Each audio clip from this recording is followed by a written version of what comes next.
Bismillah ar-Rahman ar-Rahim. Monsieur le président de l'Alliance et président de la région Casa-Stad, Monsieur le président d'honneur de l'Alliance, Monsieur Antonio Lopez, qui est le secrétaire général de l'Internationale démocratique du Centre, qui regroupe des dizaines de partis d'Europe, bien sûr avec le Parti populaire européen, dont il est également parlementaire, mais qui regroupe aussi les partis d'Afrique, les partis d'Asie et les partis d'Amérique latine, et qui regroupe tous les partis qui partagent les valeurs en fait du centre et du centre droit.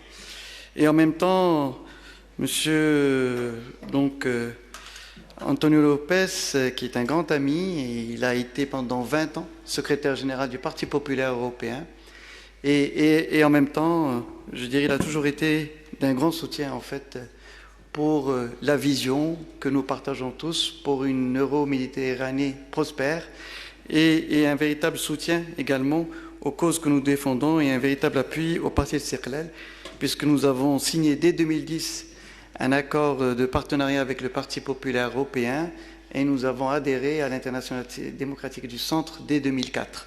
Et c'est ce qui fait que cette relation est forte et on est très heureux de pouvoir poursuivre dans ce cadre-là. Je voudrais également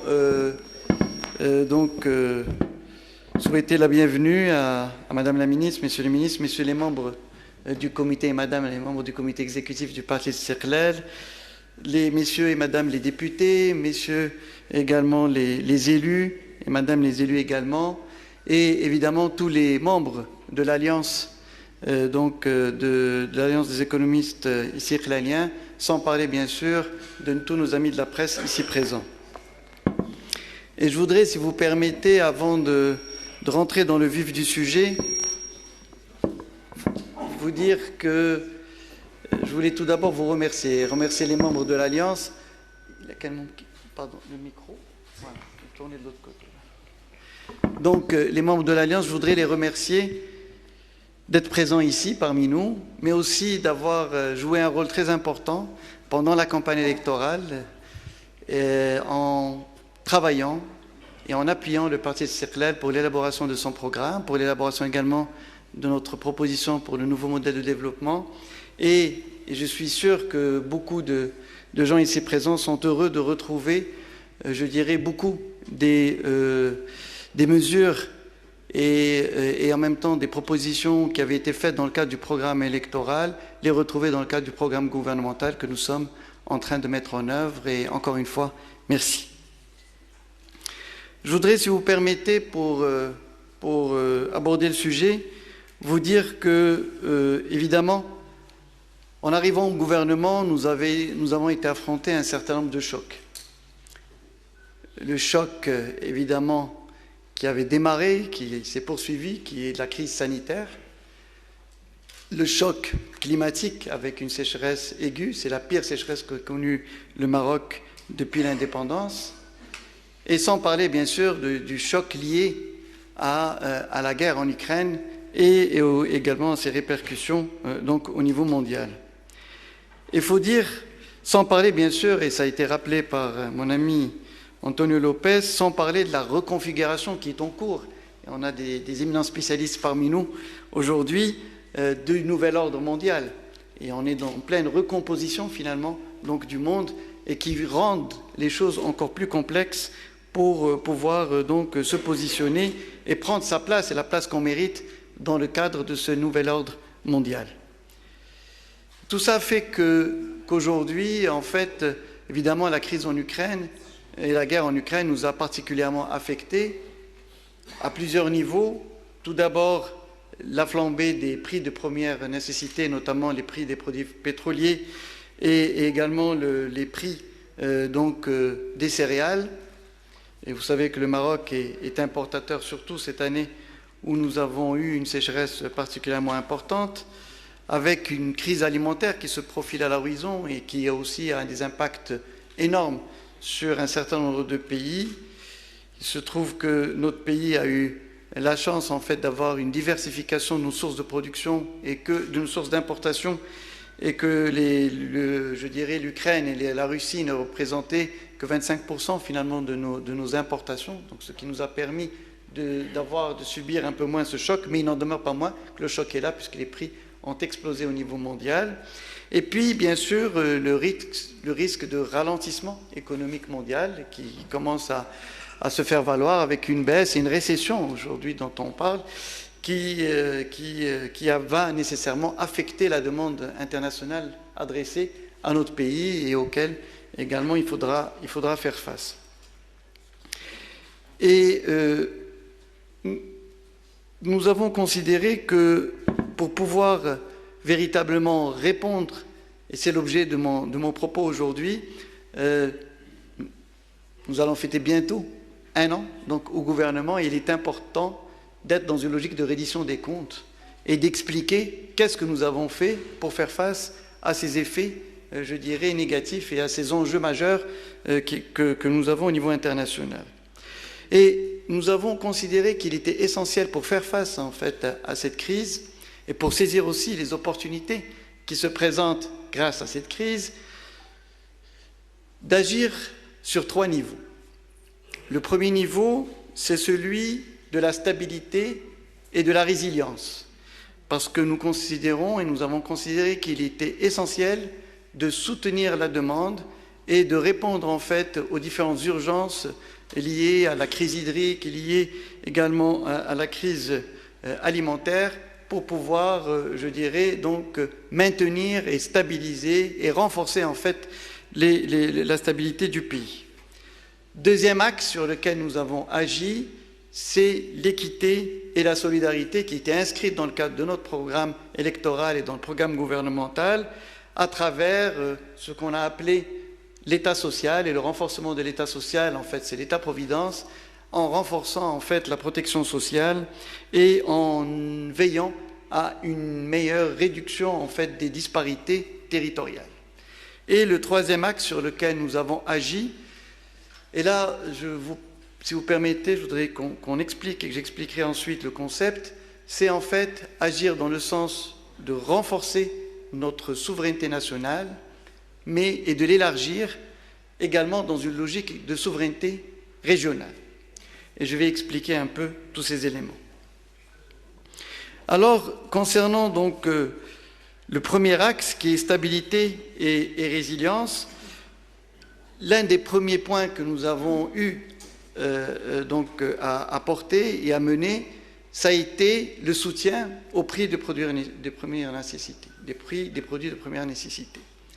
Nous avons doublé la compensation, qui était de 16 milliards, on est passé à 32 milliards de dirhams, pour veiller à ce que les prix d'un certain nombre de produits essentiels qui étaient subventionnés dans le cadre de la compensation, qui sont le prix du gaz, pour que la bonbonne de gaz reste à 40 dirhams au lieu de passer à 140 dirhams, pour que également le prix du sucre ne double pas, que le prix de la farine n'augmente pas de manière sensible. On a mis 10 milliards de dirhams pour maintenir le prix donc de la farine et par conséquent le pain pour qu'il reste à 1,20 dirham au lieu de passer à 2 dirhams. Et nous avons également donc introduit ce qu'appellent certains le bouclier, je dirais, énergétique, électrique dans notre cas, et qui a été le fait de maintenir les prix de l'électricité stables au moment où ils ont augmenté de 70%, de plus de 100% dans un certain nombre de pays, puisque le prix du charbon avait largement quadruplé, voire quintuplé pendant une période, et qui est l'essentiel en fait de source de production d'électricité, Monsieur le ministre de l'Énergie le sait, donc au niveau de notre pays. Donc là, nous avons considéré qu'il était essentiel d'agir pour pouvoir faire en sorte à ce que, je dirais, ces produits ne connaissent pas une augmentation majeure et par conséquent qu'on n'affecte pas encore plus, je dirais, le pouvoir d'achat des citoyens. Nous avons également considéré qu'il était essentiel d'agir pour essayer de casser, je dirais, la transmission des effets inflationnistes. Comme vous le savez, nous avons une inflation importée à travers les produits des hydrocarbures, et cette inflation importée aurait pu avoir un impact beaucoup plus important. On a une inflation qui est autour de 6, 6,5%, elle aurait pu être de 10-12% si on n'avait pas agi de la sorte. Qu'est-ce que nous avons fait? Nous avons subventionné en fait le transport. Nous avons subventionné le transport en commun pour que le prix de l'autobus n'augmente pas.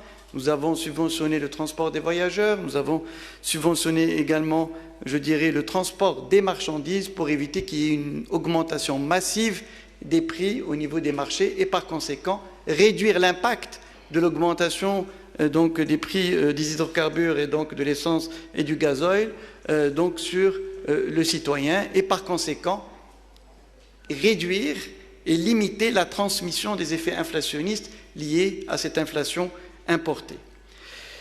Nous avons également considéré qu'il était essentiel de subventionner les prix des livres scolaires publics au niveau du primaire et du collège pour qu'il n'y ait pas un impact majeur également pour la rentrée scolaire, pour la classe moyenne et pour les citoyens de manière plus globale. Et nous avons par ailleurs, pour essayer de renforcer encore plus la stabilité, mis 10 milliards de dirhams sur impulsion royale pour soutenir les agriculteurs qui ont subi de plein fouet les effets de la sécheresse et 1 milliard d'euros donc qui ont été donnés pour pouvoir soutenir les agriculteurs et notamment les petits agriculteurs pour faire face, je dirais, à cette sécheresse. Et puis, nous avons aussi veillé pour qu'il n'y ait pas de problème majeur à répondre à une problématique qui se profilait, et je dois dire que nous avons anticipé la sécheresse qu'on a connue, puisque dès le mois d'octobre, nous avons annoncé qu'il y avait un risque de sécheresse, et dès le mois de décembre, début décembre, nous avions signé un accord avec l'ensemble des régions concernées, à travers les différents bassins qui subissaient, je dirais, les effets de la sécheresse, pour pouvoir y faire face. Et c'est la raison pour laquelle nous avons lancé des stations de dessalement. Casablanca va avoir la plus grande station de dessalement donc, du Maroc avec 300 millions de mètres cubes. Nous avons démarré déjà, grâce à l'Office chérifien des phosphates, le dessalement de l'eau pour Safi et également El Jadida, qui rentreront, je dirais, en exercice dès le mois de décembre et début mars pour El Jadida. Nous avons également trouvé des solutions alternatives au niveau de la région de l'Oriental, au niveau de la région du Tensif, de Marrakech, etc. Et nous avons aussi mis en œuvre la station de dessalement d'Agadir au mois de février. Et aujourd'hui, le Souss n'a pas de problème, alors que, vu la pluviométrie et le niveau, le faible, je dirais les barrages, aujourd'hui, on a moins de 4 milliards de mètres cubes. Je vous donne une idée, alors qu'on a une capacité de 19 milliards de mètres cubes. Et tout ça, évidemment, nous a permis, sans parler évidemment des camions-citernes, et nous avons ramené l'eau à 2 700 000 personnes tous les jours pour qu'ils aient de l'eau à boire. Et ça, évidemment, ça rentre dans le cadre de la stabilité et dans le cadre aussi de répondre aux besoins des citoyens en matière d'eau, qui est un besoin essentiel et important. Évidemment, cela s'est fait également dans le cadre aussi de cet arbitrage qu'on a dû faire entre agriculture et également eau potable. À côté sans parler évidemment, dans le cadre de ces effets et de ces mesures que nous avons prises, nous avons aussi considéré qu'il était essentiel de ne pas se limiter à soutenir, je dirais, les prix. Nous avons considéré qu'il était essentiel aussi de donner du revenu. Comment on va donner du revenu? D'abord en augmentant le salaire minimum au niveau de la fonction publique, mais aussi au niveau du secteur privé, qui a été augmenté le SMIC de 5% cette année et de 5% l'année prochaine en septembre. L'augmentation du SMAC, donc le salaire minimum agricole, de 10%. Et nous avons également, et c'est ce que nous allons faire dans le cadre de cette loi de finances 2023, nous allons baisser l'impôt sur le revenu pour pouvoir, je dirais, soutenir le pouvoir d'achat de l'ensemble des classes de la société, notamment des classes moyennes. Et nous allons également élargir la part exonérée pour augmenter l'exonération pour qu'un ménage ou un citoyen qui touche l'équivalent de 450 € puisse être exonéré d'impôts. Et à côté de cela, nous avons également considéré qu'il était essentiel dans le cadre de cette action, en plus de l'amélioration également des revenus, d'agir sur un axe important qui est la création d'emplois. D'abord, il faut rappeler, et ça c'est quelque chose d'important, c'est que nous avons veillé à maintenir la stabilité du cadre macroéconomique. C'est-à-dire que nous avons augmenté nos dépenses de compensation sans pour autant, je dirais, aggraver le déficit. Même le déficit va être plus faible que ce que nous avions prévu. Et nous avons fait cela grâce à l'amélioration des recettes fiscales, qui ont été importantes, liées au bon comportement de l'impôt sur les sociétés en particulier, et liées aussi à la TVA, grâce à la TVA importée. Mais il faut rappeler que cette TVA importée, les recettes de la TVA importée en matière énergétique, a été réorientée vers l'aide aux transporteurs et une partie vers la caisse de compensation. Et ce qui fait qu'aujourd'hui, nous allons bénéficier d'une réduction du compte de déficit public. Nous allons bénéficier aussi d'une réduction du compte courant grâce à l'OCP, ses exportations, et à l'automobile qui continue également son développement, et également les autres secteurs des produits agricoles également, voilà, et industriels, et des services, et le tourisme qui a repris, qui a aidé aussi à maintenir nos réserves de change à 6 mois d'importation de biens et services dans un contexte aussi compliqué que nous sommes en train de vivre. Mais au-delà de ces éléments, je voudrais ajouter un point. C'est qu'il est important d'agir pour améliorer le revenu de ceux qui ont un emploi. Mais il est aussi important de préserver l'emploi. Et donc nous avons soutenu la petite et moyenne entreprise pour qu'elle maintienne en fait ses emplois grâce aux appuis et au prolongement des crédits relance, etc. Et nous avons pris des mesures, notamment pour les secteurs du bâtiment travaux publics, pour pouvoir permettre à ces entreprises d'ajuster les prix. Et je tiens à vous dire, pour ceux qui sont dans le secteur, c'est que nous révisons les prix tous les 15 jours. On n'a jamais atteint ce rythme, c'était tous les 2 mois, tous les 15 jours, pour pouvoir avoir un ajustement également des marchés publics. Et nous avons décidé de leur donner la possibilité de prolonger de 6 mois, je dirais, la réalisation des marchés, sans qu'ils ne paient aucune pénalité. Et nous avons aussi, on leur a permis de récupérer leur caution provisoire pour qu'ils puissent aussi bénéficier du financement. Donc, au-delà de ce qui a été fait également pour la petite et moyenne entreprise, je vous parlerai aussi de ce que nous sommes en train de faire avec le décret sur les marchés publics qui sortira le mois prochain. Nous avons, à côté de cela, et ça c'est un élément important, mis l'accent sur l'emploi. En maintenant l'investissement. On a augmenté nos dépenses de compensation et pour autant l'investissement est resté au même niveau. Pire, nous avons veillé à accélérer le rythme d'exécution des dépenses d'investissement de l'État, qui a augmenté de manière, une augmentation à 2 chiffres, ce qui montre véritablement qu'il y a une volonté majeure de la part de l'État de soutenir l'emploi à travers ces investissements publics et en même temps de répondre aux attentes des populations au niveau des infrastructures et au niveau des autres types d'investissements tels que les zones industrielles, etc., etc. Et à côté de ça, nous avons lancé le programme AORACH. Le programme AORACH, il faut être clair, c'est 125 000 personnes qui vont en bénéficier cette année et 125 000 personnes l'année prochaine. C'est sur 4 mois. L'idée, c'est surtout d'aider, de donner une bouffée d'oxygène à nos jeunes qui se retrouvaient sans emploi.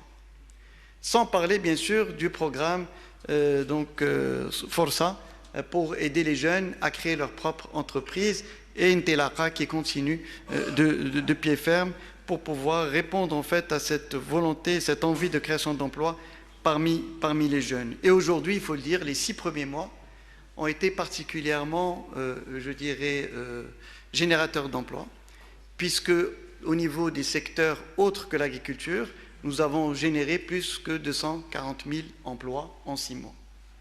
Et vous vous souvenez que dans le programme gouvernementales, on parlait d'1 million d'emplois sur les 5 ans. Donc aujourd'hui, en tout cas, pour les 6 premiers mois, on est sur la bonne voie pour poursuivre dans ce cadre-là. Et en intégrant les pertes d'emplois dans le domaine agricole, on est à plus 130 000 emplois, donc au cours des 6 premiers mois.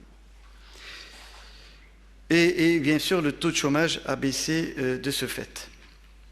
Alors, donc ça c'est le premier axe, stabilité et résilience pour pouvoir aller de l'avant et pour pouvoir, en fait, pour être clair, c'est soutenir la demande intérieure pour veiller à ce que la croissance endogène ne connaisse pas un affaissement, d'autant plus qu'elle a subi, je dirais de manière forte, la crise du Covid, où le monde s'est arrêté, le Maroc aussi, pendant une période, et il fallait en aucune manière, je dirais, qu'on se retrouve dans une situation où on casse la dynamique qui avait démarré en 2021.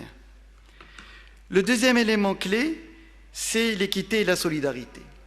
Et en matière d'équité et de solidarité, moi je voudrais revenir à un sujet qui a été porté par le souverain et que nous sommes en train de mettre en œuvre, c'est la protection sociale. Et je voudrais expliquer en quoi cette réforme est révolutionnaire pour le pays. Aujourd'hui, nous sommes en train de généraliser l'assurance maladie obligatoire pour tous les citoyens. Et mieux que ça, nous nous inscrivons dans une véritable logique d'égalité. Pourquoi égalité? Parce que tous auront la caisse, en fait, seront affiliés à la Caisse nationale de sécurité sociale et par conséquent, ils auront accès au même panier de soins. Vous savez qu'une grande partie de la population n'avait pas d'assurance maladie. Aujourd'hui, ils vont l'avoir et en plus, ils vont avoir le même panier de soins et même plus que ça, ils vont pouvoir aller au public ou dans le secteur privé pour se faire soigner. Et donc, l'accès aux soins devient une réalité. Et c'est une véritable révolution. Ça prendra du temps en termes d'exécution, mais aujourd'hui, le fait est là. Nous aurons, dès cette année, 18 millions de personnes qui vont accéder à la sécurité sociale et on va arriver à 22 millions l'année prochaine.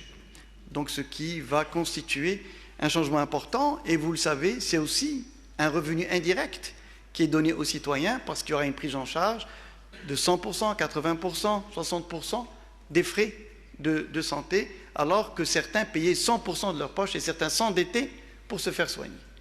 Et ça, en soi, c'est un changement majeur. Mais à côté de ça, moi, je voudrais parler aussi d'un autre point et qui rentre dans le cadre de la généralisation de la protection sociale, c'est la généralisation des allocations familiales qui va se faire l'année prochaine, 2023, fin 2023. Et là, je voudrais qu'on prenne le temps de comprendre de quoi on parle. Aujourd'hui, on avait un tiers de la population qui avait droit à les allocations familiales pour pouvoir protéger leurs enfants, les soutenir. On a Madame la ministre qui est parmi nous aujourd'hui et qui est quelque chose d'important. Uniquement les salariés du secteur public et les fonctionnaires donc de l'administration et du secteur privé, les salariés du secteur privé et les fonctionnaires du secteur public ou salariés. Aujourd'hui, toute la population va avoir accès à cela. Et donc, tous les ménages vont avoir droit à un minimum de rentrée stable. C'est-à-dire que les agriculteurs qui attendent en fait la moisson pour avoir un revenu vont pouvoir avoir un revenu mensuel. Et ils vont avoir droit à avoir aussi, je dirais, un compte bancaire. Ils vont pouvoir commencer à programmer leurs dépenses. Ils vont pouvoir payer leur eau et leur électricité. Ils vont pouvoir aussi, je dirais, donc faire en sorte à ce que leurs enfants aillent à l'école, puissent bénéficier des soins sanitaires, etc., etc. C'est le cas j'ai pas les agriculteurs, mais c'est le cas aussi donc des artisans, c'est le cas aussi de nos amis commerçants, etc., etc.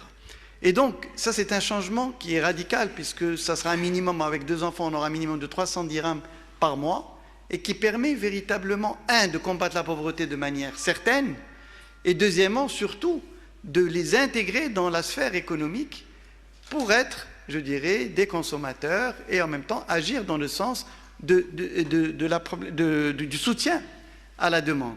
C'est 16 milliards de dirhams par an qui vont être versés pour les citoyens pour qu'ils puissent avoir un minimum de rentrée.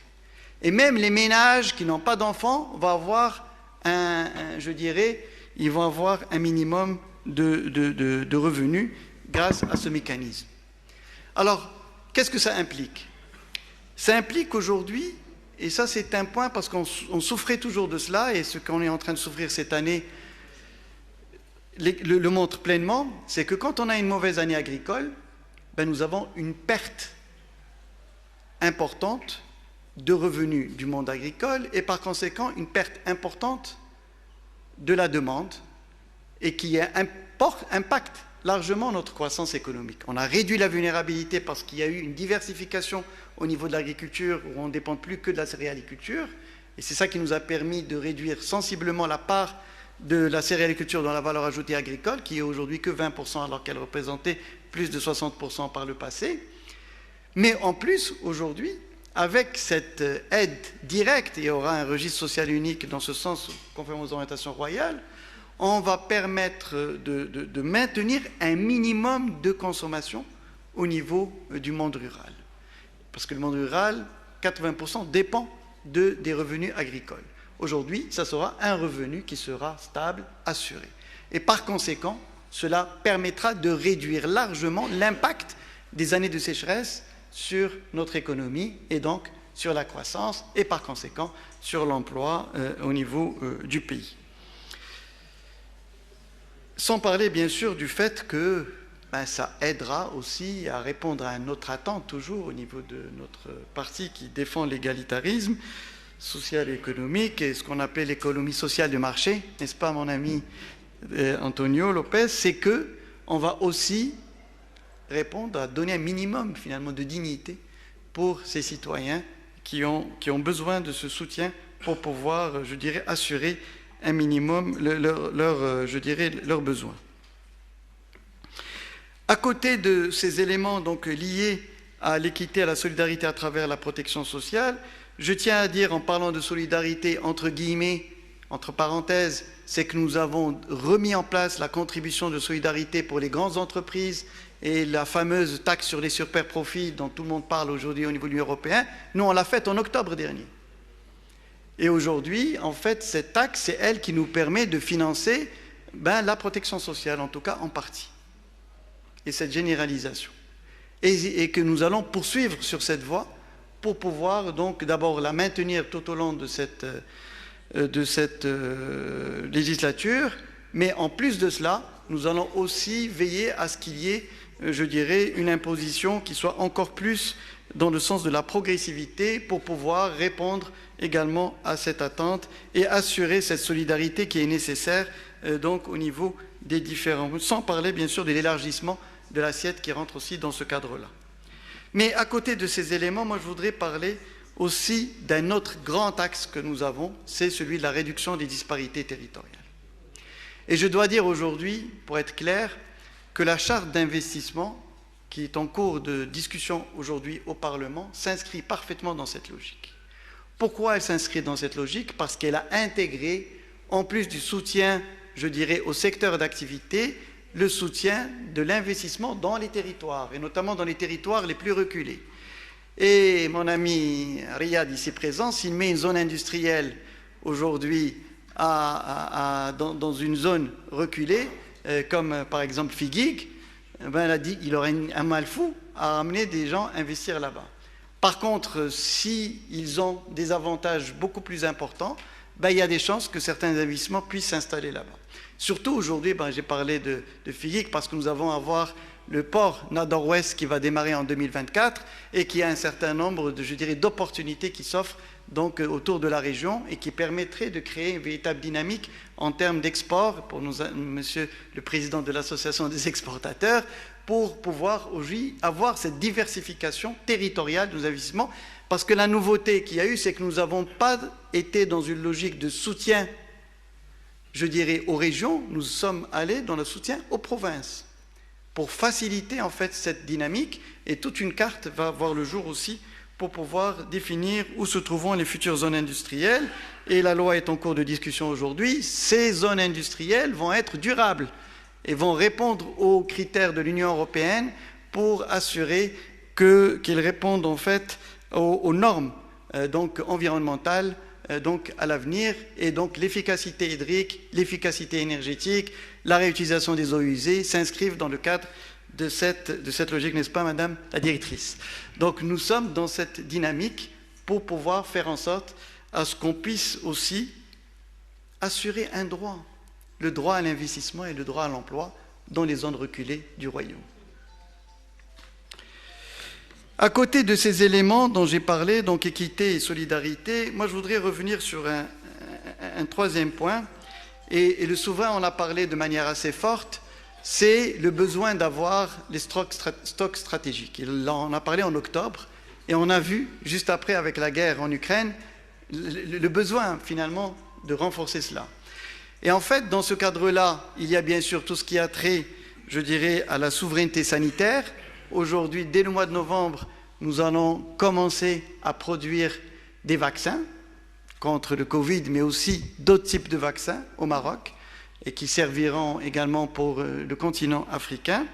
Nous avons également développé la souveraineté industrielle, qui constitue un élément essentiel pour pouvoir donc renforcer nos capacités de répondre aux besoins du marché, tout en développant la création d'emplois au Maroc au lieu d'importer. Et il y a eu beaucoup de reconversion, de substitution de l'importation par la production locale. Et nous avons des capacités qui pourraient, selon Monsieur le ministre, dépasser les 200 et quelques mille emplois, pour ne pas dire 260 000, c'est ça, 260 000 emplois grâce à cela, et qui montre aussi, je dirais, la dynamique du secteur privé marocain qui s'inscrit dans cette logique de banque de projets qui vient d'être signée hier, où la partie également sanitaire a été intégrée, parce qu'avec le volet concernant la protection sociale et la science médicale obligatoire, nous allons avoir besoin de médicaments, et il serait intéressant qu'on puisse développer et produire ces médicaments ici. Je voudrais également parler de la souveraineté énergétique. Et dans le cadre de cette souveraineté énergétique, évidemment, je voudrais revenir sur un épisode qui a été assez, je dirais, important, et qui montre l'intérêt d'avoir cette capacité de se repositionner, de s'adapter. Et je vais l'expliquer. Nous avons nous avons ce fameux gazoduc Maghreb-Europe qui passe par le Maroc, et nos voisins algériens ont décidé de ne plus l'utiliser et de ne pas nous vendre du gaz, ce qui est interdit par l'Organisation mondiale du commerce. Nous avons réussi, grâce à l'appui de l'Espagne, de réinverser en fait ce gazoduc, de telle sorte qu'aujourd'hui, on importe du gaz par l'Espagne, et qui vient des États-Unis, c'était la première livraison, mais qui peut venir du Qatar, qui peut venir d'un certain nombre de pays. Et nous sommes en train de préparer une barge flottante à Mohammedia pour avoir un autre accès aussi pour nos futures livraisons de gaz. Ce qui montre aujourd'hui que nous avons veillé à assurer la sécurité énergétique de notre pays en développant, je dirais, de nouvelles opportunités et de nouvelles possibilités en la matière. Je voudrais également citer un deuxième point qui est essentiel, évidemment, c'est la souveraineté alimentaire. La souveraineté énergétique, je vais revenir aussi sur l'objectif qu'on s'est fixé d'atteindre plus de 50% en fait de notre capacité installée au Maroc qui proviendrait des énergies renouvelables. Et donc nous agissons fortement dans ce sens, sans parler évidemment des projets d'hydrogène vert. Et puis, il y a lieu également de parler de la souveraineté alimentaire avec un effort qui a été fait, et nous sommes en train de revoir la stratégie, je dirais, Green Generation, génération green, et qui, en fait, pour intégrer en fait les contraintes en eau, et vous avez vu la dernière disposition qui a été prise par le gouvernement de ne plus subventionner la culture de l'avocat ou d'autres, je dirais, productions consommatrices d'eau de manière excessive. Et aussi, évidemment, nous nous inscrivons dans une logique qui est essentielle dans le cadre de ces trois éléments, qui est aussi la souveraineté régionale. Et là, je vais l'expliquer. Aujourd'hui, le Maroc et le souverain considèrent qu'il est très important qu'on puisse jouer un rôle essentiel pour l'émergence de l'Afrique et pour répondre aussi aux problématiques majeures que connaît l'Europe. Et dans ce cadre-là, nous nous inscrivons dans une logique d'être part de la solution pour la sécurité énergétique européenne à travers le gazoduc dont a parlé mon ami Antonio Lopez, donc le gazoduc Nigeria-Maroc qui va arriver jusqu'en Europe à travers le gazoduc Maghreb-Europe. Nous avons également l'hydrogène vert, où le Maroc se situe parmi les 6 pays les mieux positionnés pour avoir le prix le plus bas en matière d'hydrogène vert grâce à nos capacités que nous avons au niveau de l'énergie éolienne et l'énergie solaire, mais également grâce aux ports que nous avons qui donnent la possibilité d'exporter et aux gazoducs que nous avons également avec l'Europe. Et puis, dans ce cadre-là, tout ce qui a trait aussi ce qui a trait aussi aux énergies renouvelables. Mais je voudrais rappeler, ça c'est pour l'Europe, mais aussi pour l'Afrique, parce que le gazoduc Nigeria-Afrique, contrairement à l'autre type de gazoduc qui est en cours de discussion, c'est un gazoduc qui a un effet développant, puisqu'il touche 13 pays de la CEDEAO et qui touche 400 millions de personnes. 400 millions de personnes qui, grâce à ça, vont avoir l'électricité, 400 millions de personnes où on pourra développer des industries au niveau de ces pays et le Maroc peut jouer un rôle important pour les intégrer dans les chaînes de valeur mondiale, 400 millions de personnes qui vont pouvoir vivre mieux grâce à ce gazoduc. Et à côté de cela, nous agissons également dans le domaine de la sécurité alimentaire. Il faut savoir que le Maroc a augmenté sa production d'engrais pour pouvoir répondre à 1 200 000 de tonnes, 1 200 000 tonnes supplémentaires, mais on va aller au-delà pour répondre aux besoins mondiaux, puisque les prix ont explosé au niveau mondial depuis qu'il y a eu le boycott de la Russie au niveau des engrais. Mais nous avons donné 500 000 tonnes, soit sous forme de dons, soit sous forme d'engrais au prix de base du coût de production pour les pays africains, pour les aider à supporter cette hausse massive et leur permettre aussi de maintenir leur agriculture et de maintenir leur population sur place grâce à cette aide et à ce soutien. Sans parler que nous avons investi en Éthiopie et également au Nigeria 6 milliards de dollars dans le cadre de l'OCP pour pouvoir produire en fait avec l'ammoniac, produire en fait ces engrais pour l'Afrique, pour pouvoir assurer cette sécurité alimentaire en Afrique, sans parler de ce qui se fait pour organiser les petits agriculteurs africains dans le cadre de l'initiative AAA qui continue, qui avait été lancée dans le cadre de la COP22 et qui vise véritablement à améliorer les revenus des petits agriculteurs du continent et en même temps, c'est un élément essentiel, maintenir cette population pour éviter une émigration massive vers le Maroc, mais aussi vers l'Europe. Et dans ce cadre-là, on voit bien que le Maroc joue un rôle important et stratégique en tant que d'abord modèle ayant réussi dans la zone de la rive sud de la Méditerranée à asseoir une véritable démocratie, parce que c'est un processus démocratique qui a démarré dès l'indépendance, qui a connu des étapes malheureuses, heureuses, mais aujourd'hui nous avons fait le pas important pour asseoir en fait cette démocratie. Nous avons eu la deuxième alternance depuis la nouvelle constitution. Et deuxième élément, et par les urnes, et ça a été un élément très important, et mon ami Antonio Lopez me le rappelait, que le seul pays qui a réussi à cela, ça a été évidemment le Maroc en la matière. Deuxième élément, face au régime autocratique que nous avons autour de nous, et à la montée de l'autocratisme qui existe malheureusement dans le monde, deuxième élément, c'est que nous agissons en faveur de la paix et de la stabilité dans la région. Et nous agissons également en faveur de la prospérité du continent africain et de l'émergence de ce continent, sans parler, bien sûr, de notre choix stratégique d'être un allié stratégique de l'Union européenne pour pouvoir, je dirais, continuer à arrimer en fait le continent africain à l'Europe, mais aussi à renforcer les liens que nous avons avec les États-Unis et avec un certain nombre de grandes puissances mondiales. Je voudrais conclure sur un point, et ça c'est un choix stratégique que nous avons fait.